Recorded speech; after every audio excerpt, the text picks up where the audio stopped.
mas mahalaga sa kanya ang sumunod sa will ng kanyang ama. Wait, tanungin muna natin.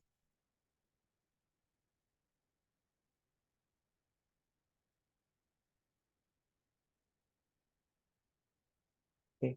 Mas mahalaga sa kanya ang sumunod kay God the Father kaysa sa kanyang sariling buhay. Nakita din natin na ang ginamit na pang-rebuke ni Jesus kay Satan ay ang salita ng Diyos. Kaya napakahalaga na tayo ay nag-aaral, nagbabasa, at nagme-memorize ng scripture. Itong binasa, inaaral at minemorize nyo ang ipapaalala sa inyo ng Holy Spirit sa times na kailangan nyo ang salita ng Diyos para malabanan ang anumang problema na inyong kinakaharap. Ngayon, balikan muna natin ang tatlong temptations na nagsilbing test kay Jesus Christ bago natin ituloy ang ating lesson. So, there are three categories of temptations that Jesus and all believers face. So, una, the lust of the flesh, the lust of the eyes, and then the pride of life. So, natapos na tayo sa first one at may natitira pang dalawa na siyang aaralin natin ngayon. So, the temptation of Jesus, part 2 tayo ngayon. Verses 4 ay 5 to 15 tayo, ay 13. So, dito na tayo ngayon sa pangalawa, the lust of the eyes.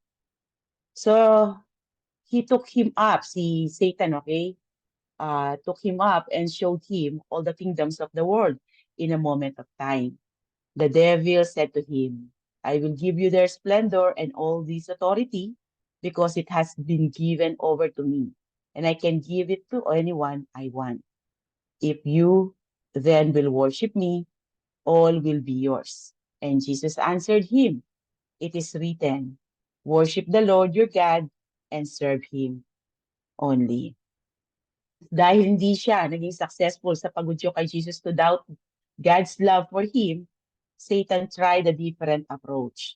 So he took him up and showed him all the kingdoms of the world in a moment of time. The devil said to him, I will give you their splendor and all this authority because it has been given over to me, and I can give it to anyone I want. Malalaman natin sa Matthew 4 verse 8 na dinala siya sa high mountain. Pakibasa, Ate Chloe. Next, the devil took him to the peak of a very high mountain and showed him all the kingdoms of the world and their glory. So, dinala siya ni Satan sa pinakamataas na bundok at ipinakita niya kay Jesus ang kanya daw, okay, pag-aari. Once again, the devil used a partial truth to bait the hook for his temptation. Totoo na sinasabi sa Bible that Satan is the God or ruler of this world.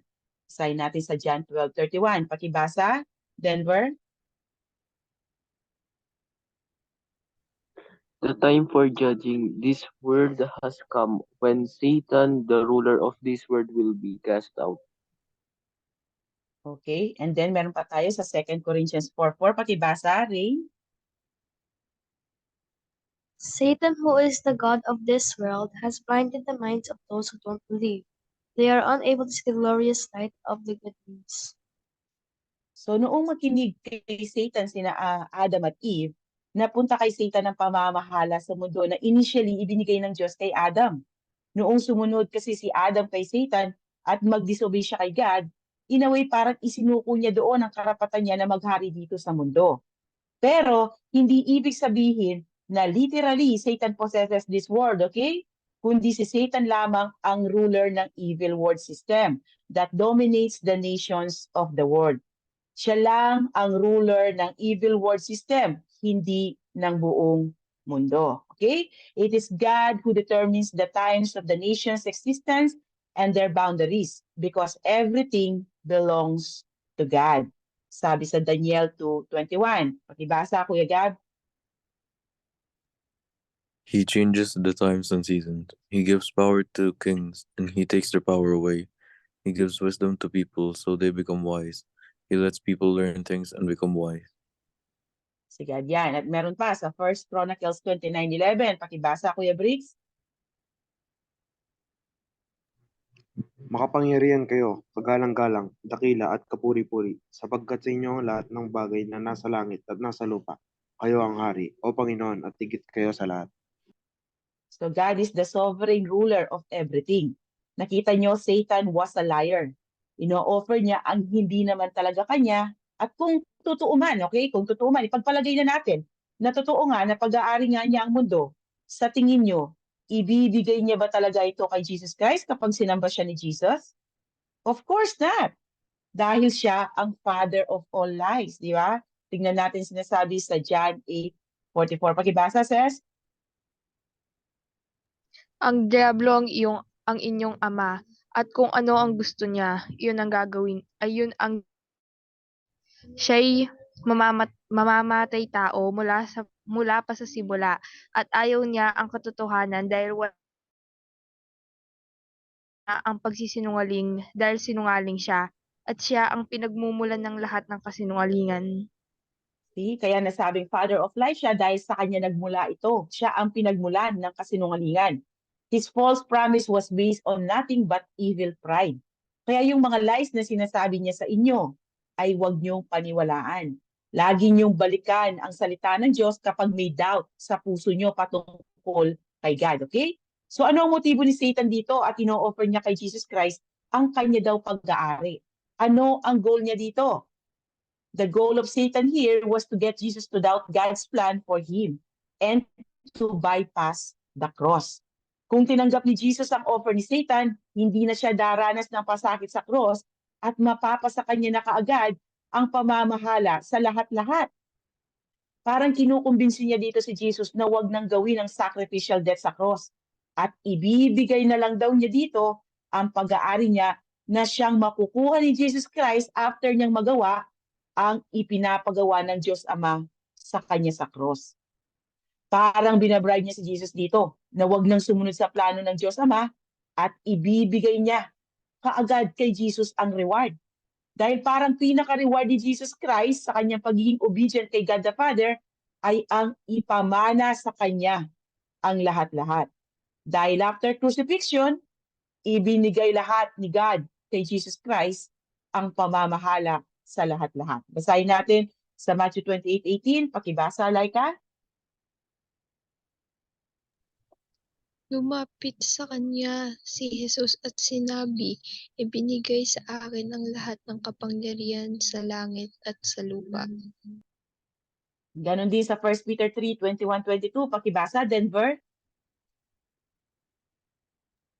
Jesus Christ, who has gone into heaven and is at the right hand of God, angels and authorities and powers having been made subject to him. So after the sacrificial death ni Christ sa cross, ibinigay ng Diyos Ama ang pamamahala sa lahat-lahat sa kanyang anak. Hindi lang dito sa lupa, maging sa langit din. Napakarami pang verses na nagpapatunay na ibinigay ng Diyos Ama ang lahat kay Jesus Christ. Even yung pagja-judge ay ibinigay sa kanya.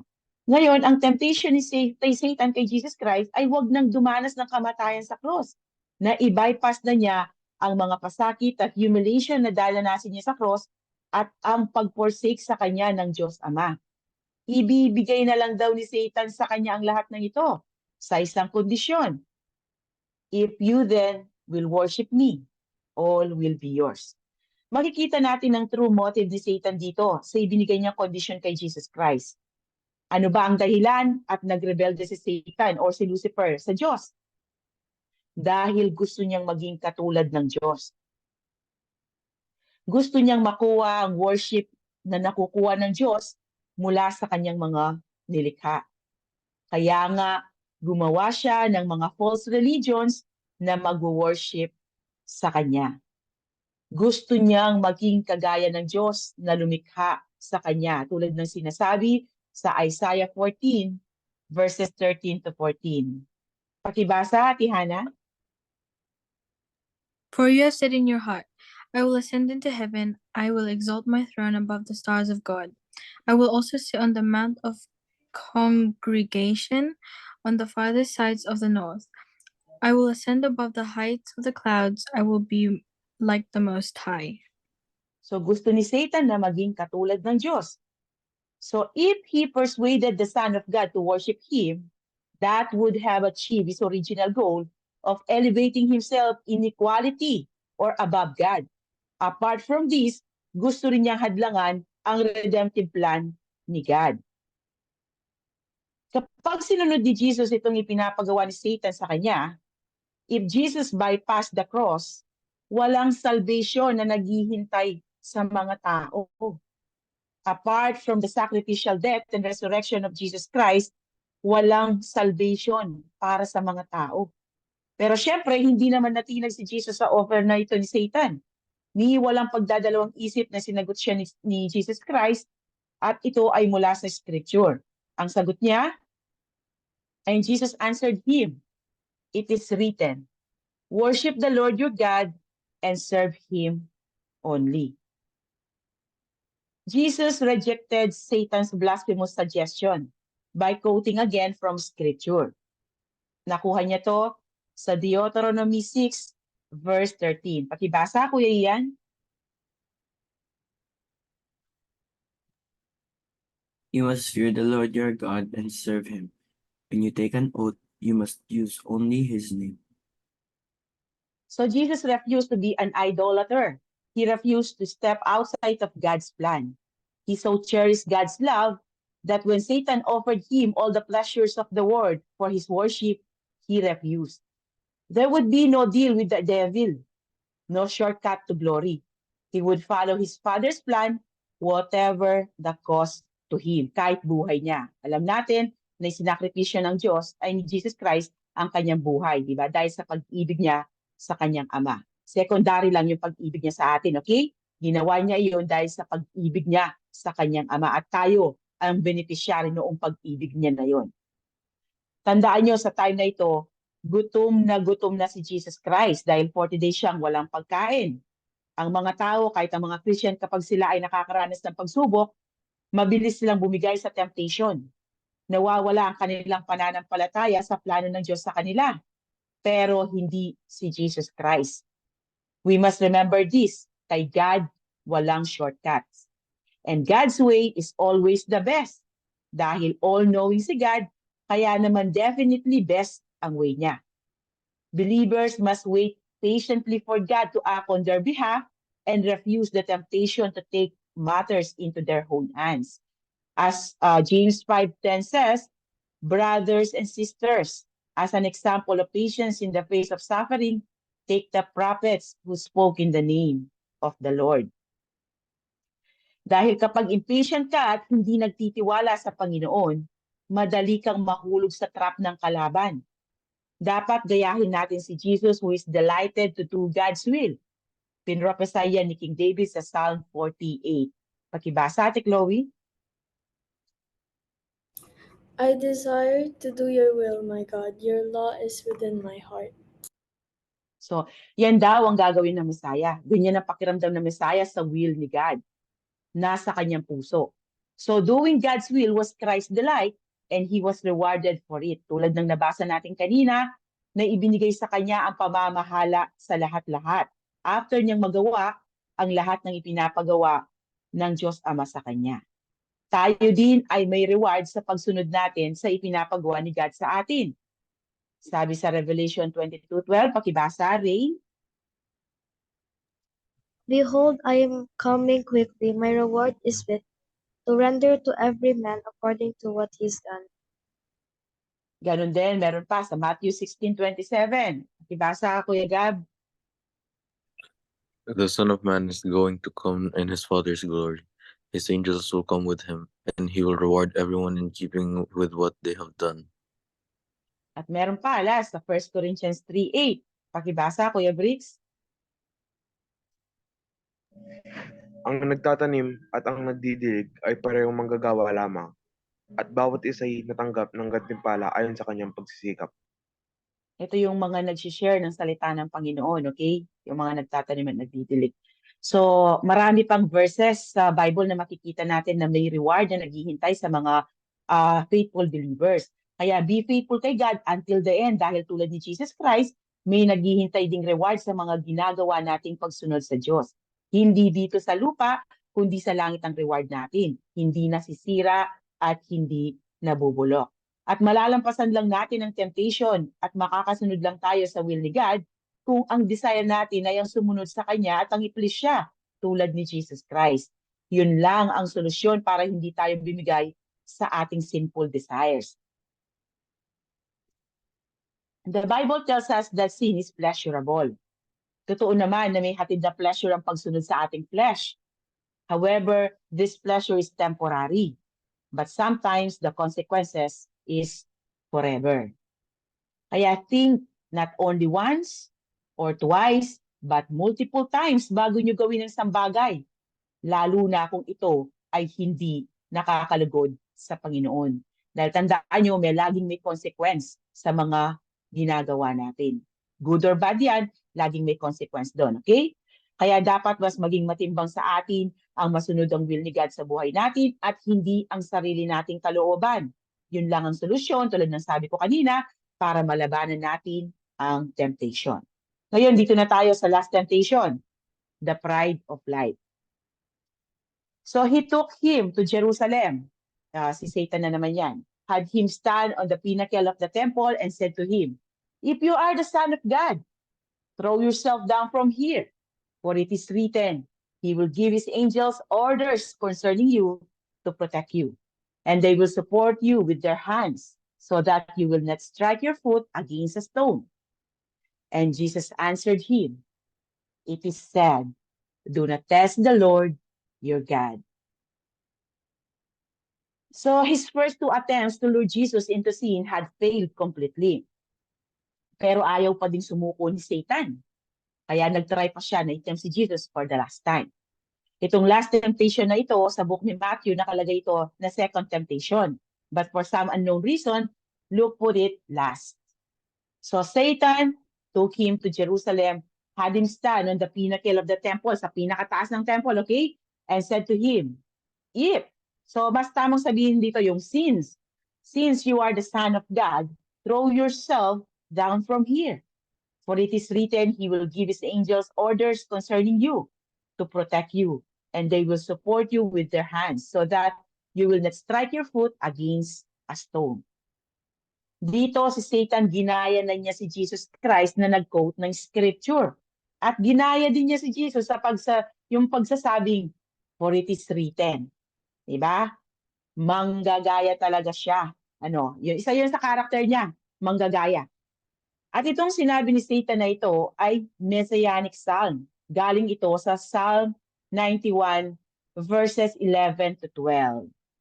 Sino na kasing babasa? Si Princess. Dahil uutusan ng Diyos ang kanyang mga anghel upang ingatan ka saan ka man magpunta. Bubuhatin ka nila upang hindi masugatan ang inyong mga paa sa bato. So Messianic Psalm ito, where God promised to protect the Messiah, yung Savior. Dito natin makikita na orthodox sa kanyang theology itong si Satan. Alam niya ang nakasulat sa Bible.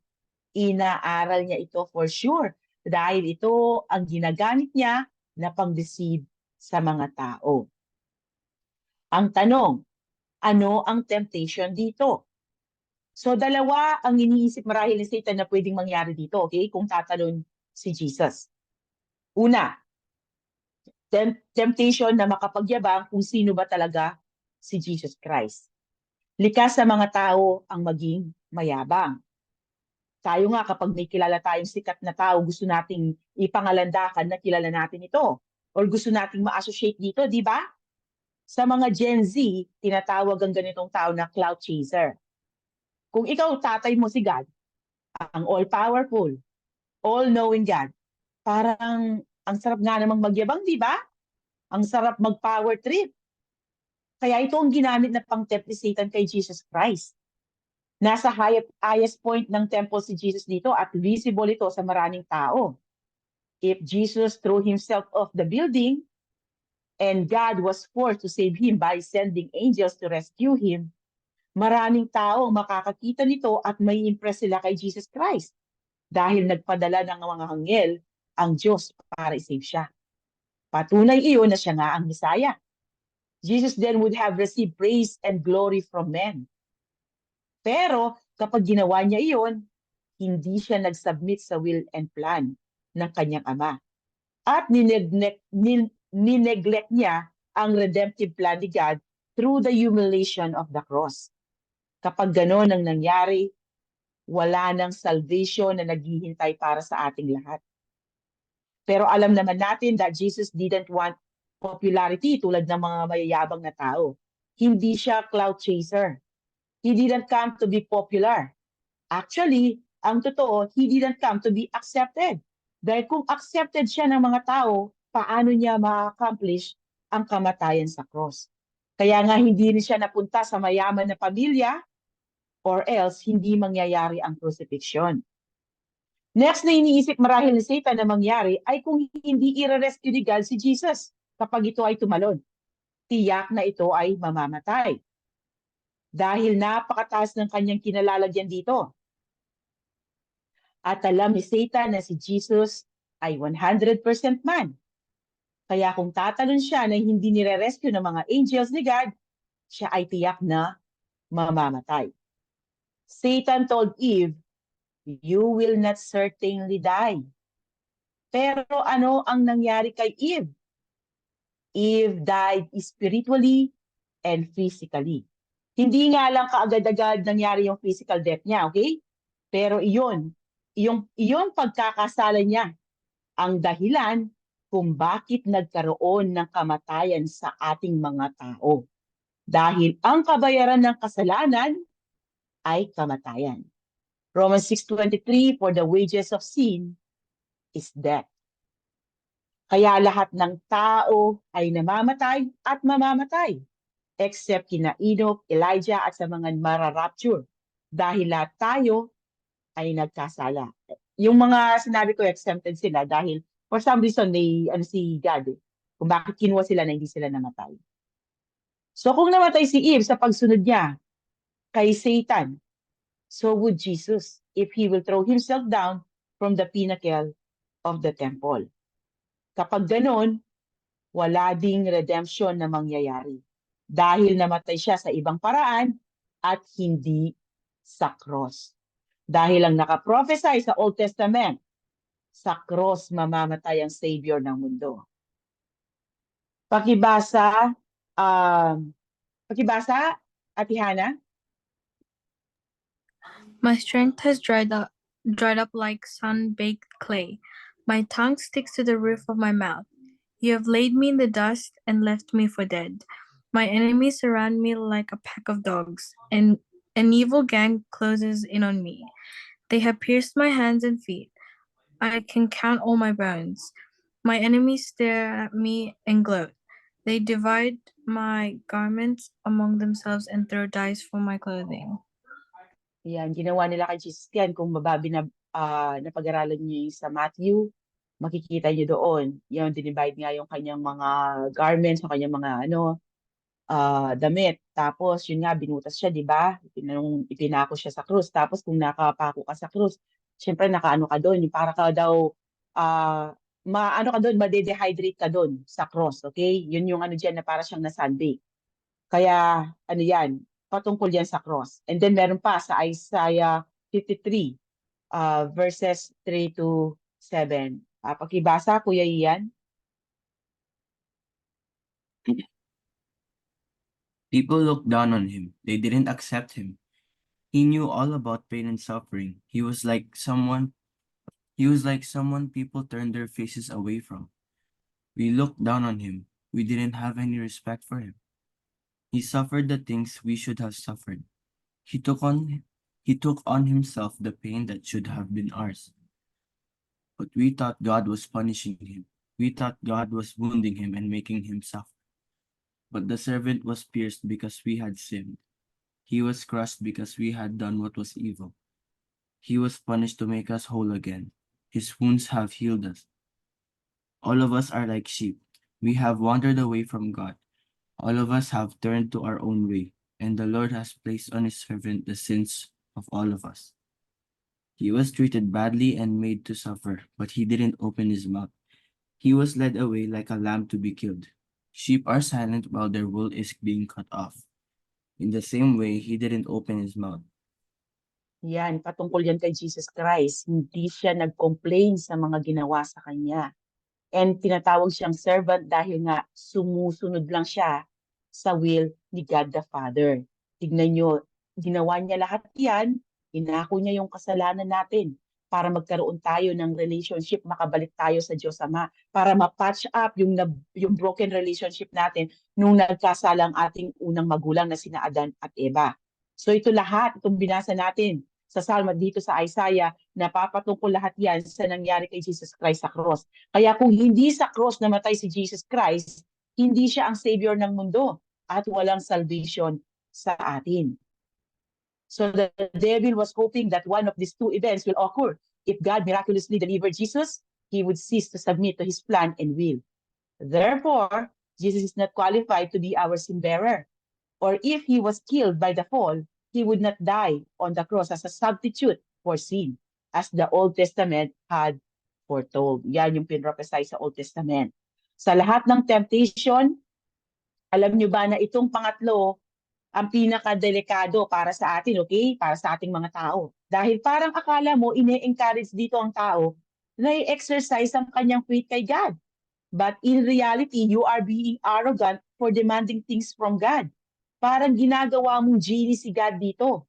Ganito ang ginagawa ng mga charismatic preachers. Sila yung nagpauso dun sa name it and claim it movement. Na para bang sovereign ng tao at sumusunod lamang ang Diyos sa gustong mangyari ng tao. Kaya ang daming tao na tumalikod sa Panginoon dahil hindi nangyari ang kiniklaim nila at sila ay na-disappoint sa genie na inasa nila kaya sila ay tuluyang tumalikod sa Diyos. Pwedeng gawin ni Satan ito sa mga ordinaryong tao na walang alam sa Bible, na hindi nagbabasa at nag-aaral ng salita ng Panginoon.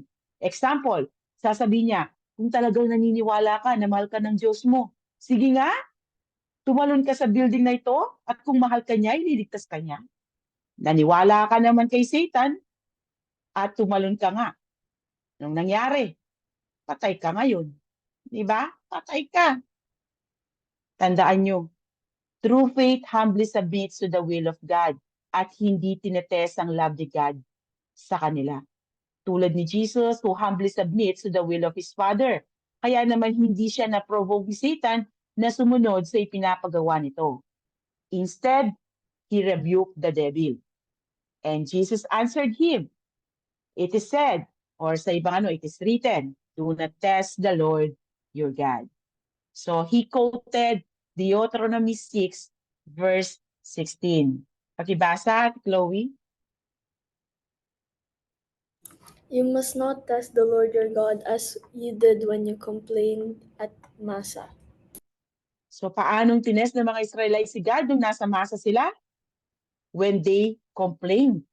So complaining at God is a form of testing Him. Ang original na kwento niyan ay nasa Exodus 17 verses 2 to 7. Mababasa mo ba ito, Ate Rain? Sige po. Okay, thanks. So once more people complain against Moses. Give us water to drink, they demand. Quiet, Moses replied.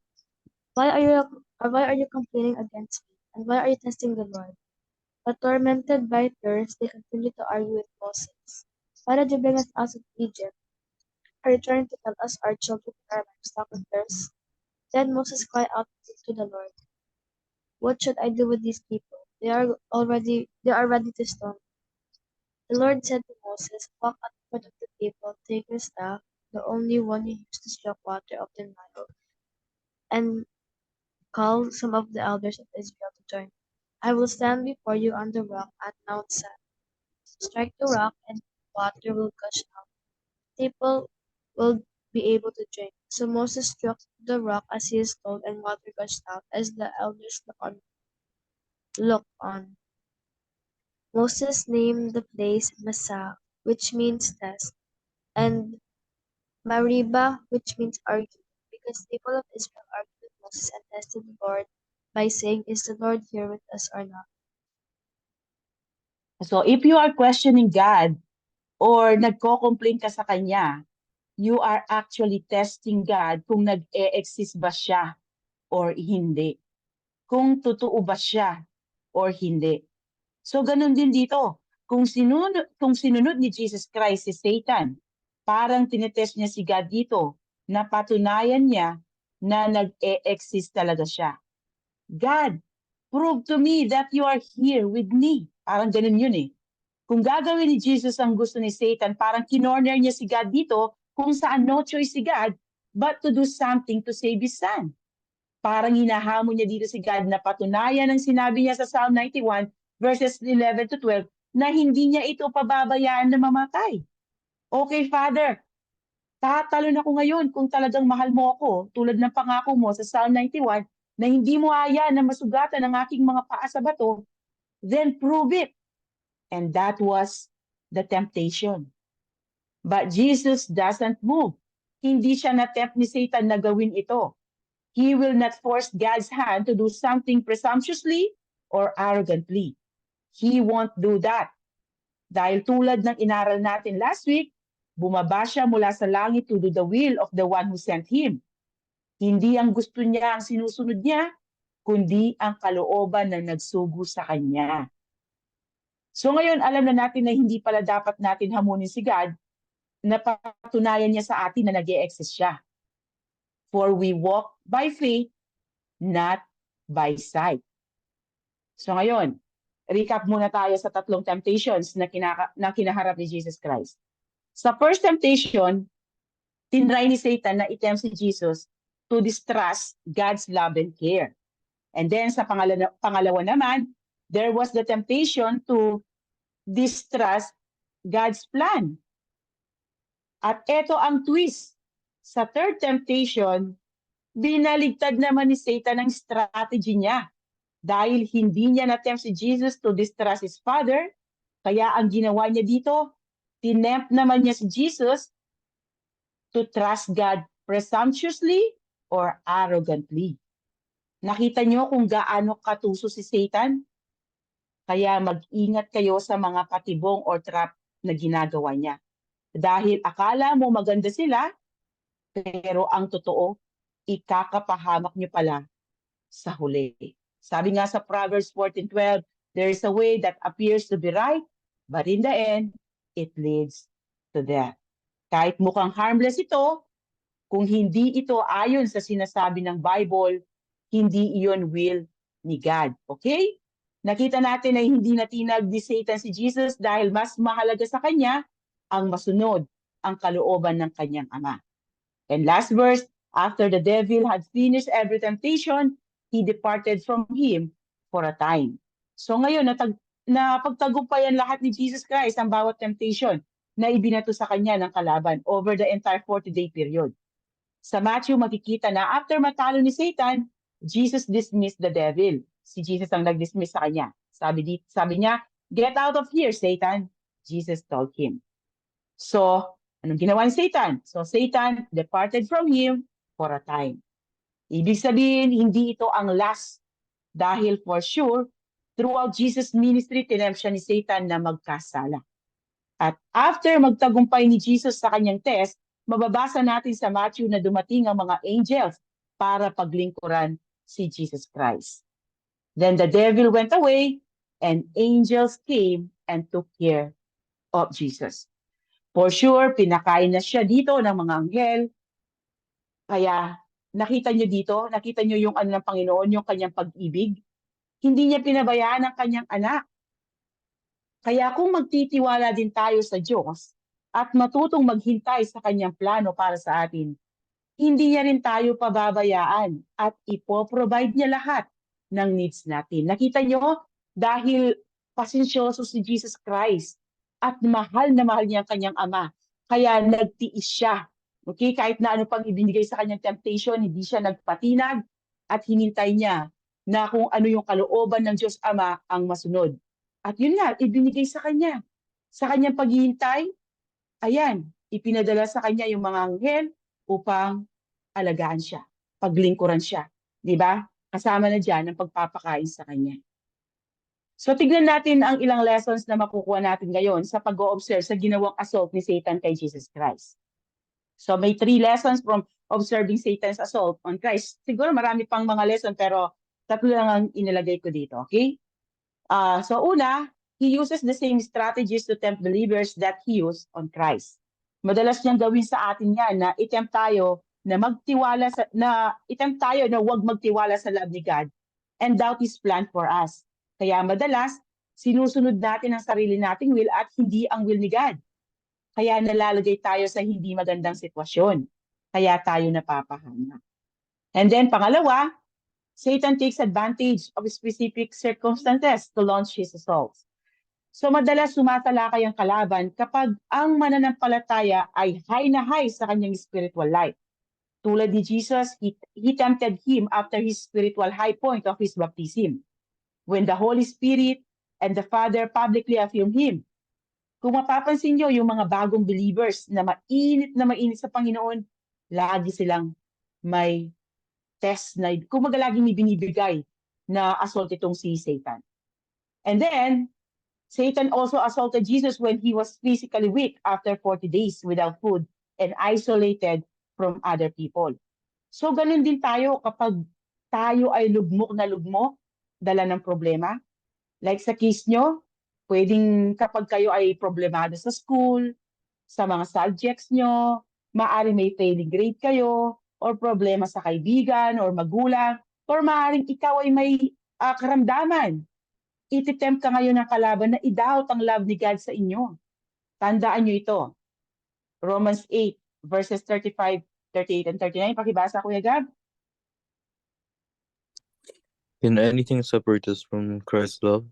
Can trouble or problems or persecution separate us from His love? If we have no food or clothes or face danger or even death, will that separate us from His love?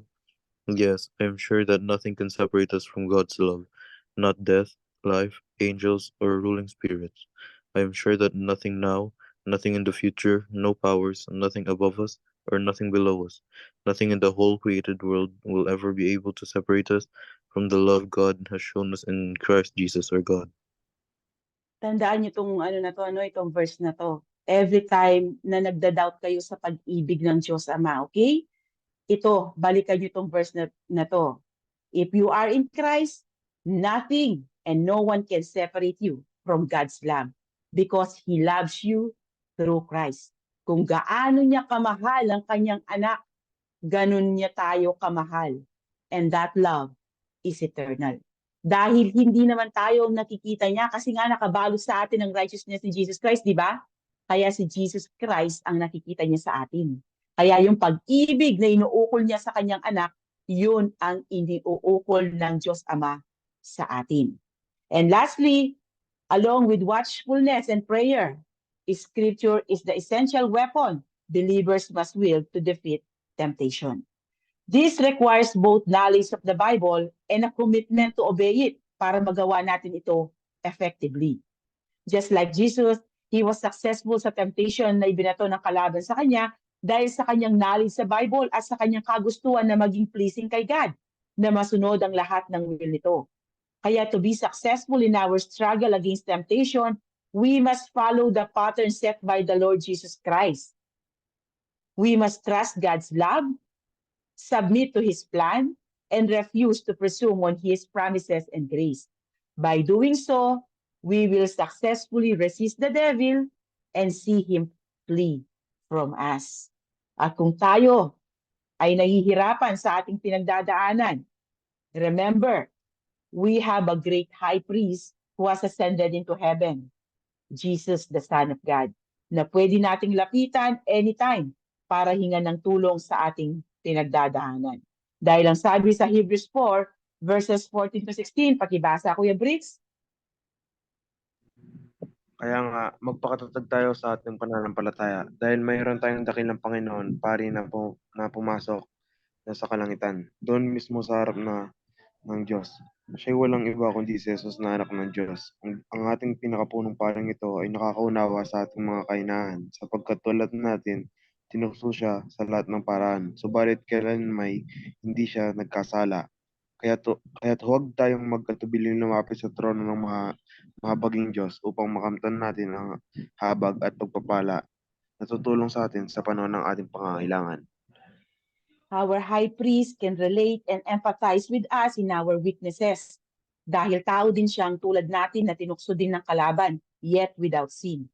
Kaya don't hesitate to ask God's help anuman ang circumstances na inyong kinakaharap. Walang malaki or maliit na problema kay God na hindi niya pakikinggan. Mahal niya tayo tulad ng pag-ibig niya sa kanyang anak.